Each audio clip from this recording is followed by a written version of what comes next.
നമസ്കാരം. നമ്മുടെ സംസ്ഥാനത്ത് സർക്കാർ കൊണ്ടുവരുന്ന ആരോഗ്യ ഇൻഷുറൻസ് പദ്ധതി ഇനി പുതിയ രീതിയിൽ അവതരിപ്പിക്കുകയാണ്.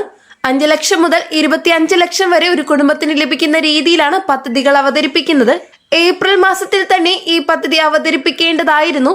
എന്നാൽ മെയ് മാസത്തോടെ, അതായത് പുതിയ സർക്കാർ അധികാരത്തിൽ വന്ന ശേഷമായിരിക്കും ഇതിന്റെ രജിസ്ട്രേഷൻ ഉൾപ്പെടെയുള്ള കാര്യങ്ങൾ ആരംഭിക്കുക. ഇതിന്റെ ഭാഗമായി പുതിയ ആരോഗ്യ ഇൻഷുറൻസ് കാർഡുകൾ ഉൾപ്പെടെയുള്ള കാര്യങ്ങളും ഉണ്ടാകും. അതുമാത്രമല്ല, കുടുംബത്തിലെ എല്ലാവർക്കും ആരോഗ്യ ഇൻഷുറൻസ് ലഭിക്കുന്ന വിധത്തിലാകും ഇത് അവതരിപ്പിക്കുക. നിലവിൽ ആരോഗ്യ ഇൻഷുറൻസിന്റെ ആനുകൂല്യങ്ങൾ ലഭിക്കാത്തവർക്കായിരിക്കും ഇതിൽ മുൻഗണന നൽകുക.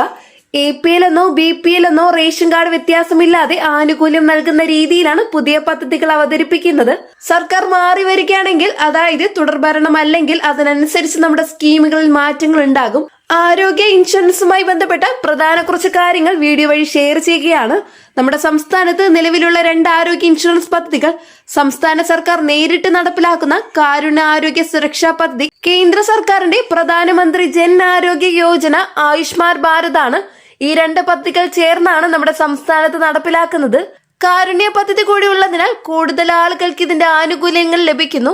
പ്രധാനമായും സർക്കാർ ആശുപത്രികളായ താലൂക്ക് ആശുപത്രികൾ, ജില്ലാ ആശുപത്രികൾ, മെഡിക്കൽ കോളേജുകൾ എന്നിവിടങ്ങളിൽ ഈ ഇൻഷുറൻസ് കാർഡുകൾ ഉപയോഗിച്ച് ചികിത്സ ലഭിക്കുന്നു. മാത്രമല്ല, ചില സ്വകാര്യ ആശുപത്രികളിലും വിവിധ സർജറികൾക്ക് ഈ ആനുകൂല്യം ലഭ്യമാകുന്നുണ്ട്. ആദ്യഘട്ടത്തിൽ തുക ലഭിക്കുന്നതിൽ ഉണ്ടായിരുന്ന പ്രശ്നങ്ങൾ കാരണം പല സ്വകാര്യ ആശുപത്രികളും പദ്ധതിയിൽ നിന്നും മാറിയിരുന്നു. പുതിയ സർക്കാർ വരുമ്പോൾ കൂടുതൽ പ്രാബല്യത്തോടെയും പ്രാധാന്യത്തോടെയും ആരോഗ്യ ഇൻഷുറൻസ് പദ്ധതി അവതരിപ്പിക്കുകയാണ്. കാരണം കൂടുതൽ ആളുകളും ഇത്തരം പദ്ധതികളുടെ ആനുകൂല്യങ്ങൾ പ്രതീക്ഷിക്കുന്നു. ഒരു കുടുംബത്തിന് 5 ലക്ഷം മുതൽ 25 ലക്ഷം വരെ കവറേജ് ലഭിക്കുന്ന വലിയ നേട്ടമാണ്. അതുകൊണ്ട് തന്നെ സ്വകാര്യ ആരോഗ്യ ഇൻഷുറൻസ് പദ്ധതികളിലേക്ക് പോകേണ്ട ആവശ്യം കുറയും. സർക്കാർ ആശുപത്രികളും സ്വകാര്യ ആശുപത്രികളും സഹകരിച്ചായിരിക്കും ഈ പദ്ധതി നടപ്പിലാക്കുന്നത്.